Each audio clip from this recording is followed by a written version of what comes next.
Let's now see when we should irrigate. And normally we don't irrigate according to a schedule, but rather based on the real needs of the lawn. To figure out when the lawn needs water, I'll show you a few methods. The first method is the visual method. The visual method is when the lawn takes on a green-brownish color. In certain spots it is already dry, the blade of grass becomes thinner, and the soil is hard on the surface. That is a sign that the lawn is already under water stress and needs immediate irrigation. The second method is the screwdriver test, ideally using a 20 centimeter screwdriver, which we will stick into the ground. I'll help you interpret the results very easily. If the screwdriver goes in all the way, the lawn does not need water. If it goes in 10 centimeters, the lawn can be watered in 1 or 2 days.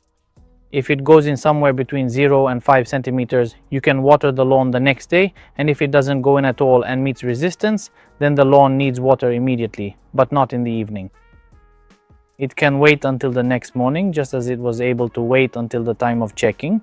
For sandy soils, these are naturally more aerated, and if you stick a screwdriver in, you might say, yes, look, it doesn't need water because the screwdriver goes in easily.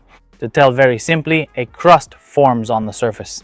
Well, if that crust offers resistance and then the screwdriver goes in very easily underneath, then it needs water. Another method is represented by humidity sensors. Of course, these already know very well what they need to do and will start the system when necessary for